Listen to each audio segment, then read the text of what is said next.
Pokemon is the highest grossing franchise of all time. It's made more money than any other entertainment product crafted by the twisted mind of man's creation. That means it's bigger than Star Wars or Star Trek or Fat Thor or Swamp Shrek, Dungeons and Dragons, Ice Age, Aladdin, Danny Phantom, Winnie the Pooh, Captain Planet, Scooby-Doo, Spider-Man, Mario, Mickey Mouse, Yu-Gi-Oh, Middle-earth, Hello Kitty, Norm of the North, or Mr. Meaty. Now you might be asking, why should I, viewer of the Knowledge Hub, care about this weeb trash, you stupid bald waffle? I don't like pocket men. I don't even know what the difference is between a Scrumby and a Plumbo. Now, I won't argue with that logic, and I won't try, but hear me out. Even if you don't care about Pokemon, you might want to stick around. You see, the Pokemon games are built upon ulterior motives. They're not about catching them all or trying to be the very best that no one ever was. No, there's a deep, seedy underside to this C-Dot, and shifty business practices surrounding this shift tree. I'll get to all that in due time, my friends, for the answer may shock you. This is one present you will wish Delibird did not deliver. I want to start off with the issues that inspired this video in the first place, the recent increase in negativity towards the Pokemon franchise from its core consumers. The series has been going through the ringer in public relations these past few weeks or so. Controversy and malcontent, no more Chansey in Pokedex. And if you're not caught up on all the latest news or whatever, here's the briefest rundown I could possibly manage. So in your standard Pokemon game, you can catch these Pokermans and trade them in battle and Poffins and cattle. It's as fun as Fungus that we get to do this. When the inevitable next game comes out, you can trade all your old Pokemons to the new file. It's just the way things are, always been. Until now. Oh no, nope, now you can't trade all your Pumpkin Mans to the upcoming Sword or Shield for Nintendo Switch home game video entertainment system. Now personally, I don't really care all that much about this specific issue. I'm sort of apathetic, so to speak. But hey, I understand some people do care, and if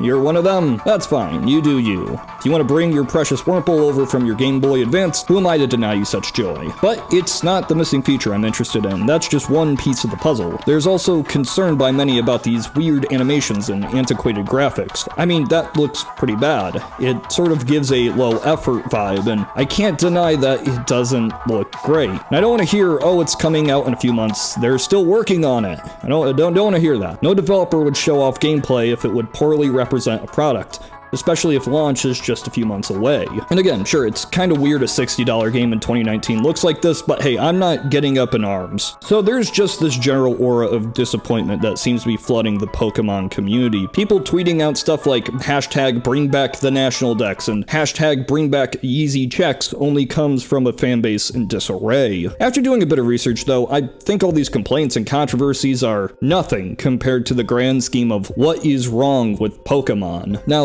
let me explain. So Pokemon as a franchise has grossed over $90 billion. And out of that, something like 10% came from the card games, like 2% for the anime and manga, and only 20% from the video games themselves. Most of it is just merchandise. Even if you removed all of the video games from the equation, Pokemon would still have made more money than Star Wars. All because of the merchandising. We're talking Pokemon hats, Pokemon shirts, Pokemon bats, Pokemon squirts, Pokedogs, Pokehogs, Pokesocks, Pokebrocs, Pokeshoes, Pokemews, Pokepants, Pokeants, Pokejoys, Poketoys, Pokestickers, Pokelickers, Pokecars, Pokebars, Pokebackpack, Pokepat Rat, Pokefat Cat, and Pokemon Sad Rat. So why does Pokemon even bother making games then? Well, the games still perform really well, but the games exist for another purpose, something more than just entertainment. See, all merchandise needs something to inspire its creation in the first place. In the case of this particular franchise, every new generation of games brings about new Pokemon, new trainers, new versions of old Pokemon, big versions of new Pokemon. So while the games are being developed, future merch is being planned. The anime series is getting redesigned to better reflect the upcoming games. If the Pokemon company just said, no more video games, we're done with this stuff, their merchandise would become stagnant. They would have to rely on old Pokemon to sell toys, and the public's interest would dwindle as time marches forward. And so they just keep making games, just pumping them out. I mean, each of these things is gonna sell on average 15 million copies. That's more than Halo 3 and Sonic Boom combined. So yeah, I think I've established that the Pokemon games make a lot of money, but this stuff here makes a whole lot of money. So that's what really got me thinking. If a franchise such as Pokemon is a seemingly endless pit of gold, where money flows like the blood of my enemies, why are the games so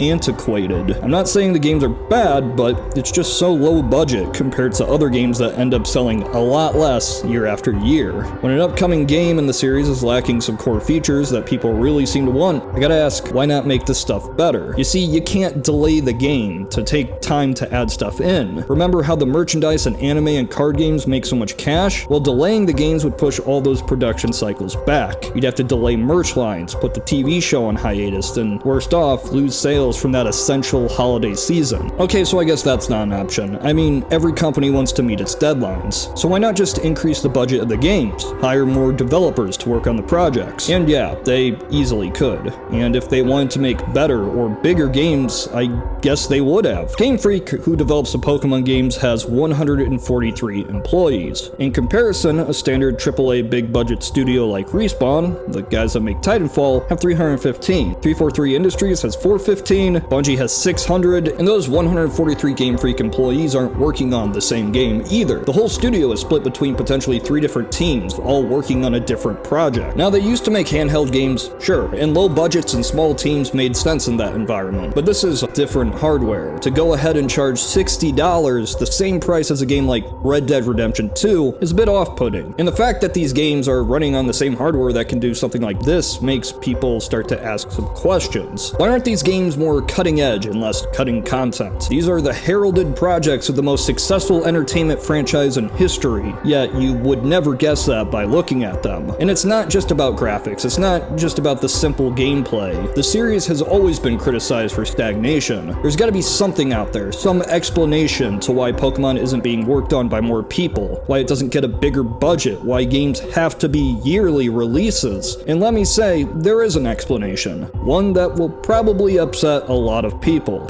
The games only exist to sell merchandise. And before you call me out as a Pokemon-hating shuckle or something like that, this is why I came to that conclusion. This is the standard Pokemon business model. Release 2 versions of the same game. Both versions are basically identical, just ever so slightly different. Make a couple Pokemon exclusive to one version so the superfans go out and buy 2 copies of what is effectively the same game. Put out a TV show that's targeted towards children. It works a lot like how 80s action cartoons were really just ads for toys. Kids will watch the show and want to go out and buy merchandise, and the people that play the games will want to go out and buy merchandise. The next year, you're going to need another game to come out, so remake one from a few years ago with modern technology. Trust me, it won't take as much time to develop as a full release. Sell more merchandise, capitalize on that nostalgia factor. The year after that, you're gonna need another game. So re-release the games from 2 years ago with slightly different content. Keep the TV show chugging along. People will come back and buy more merchandise. And the year after that, remake an even older game, split it into 2 versions, and hope that some people buy it twice. Once again, you can capitalize on nostalgia, sell more merchandise, and maybe bring in a new audience. And then the next year, release 2 new games with new Pokemon and start the cycle over again. The Pokemon Company is a joint venture between Game Freak, Creatures, and Nintendo. The amount of money this franchise has made would easily cover the cost to make bigger, better, real games. But they don't need to. They have a core, devoted fanbase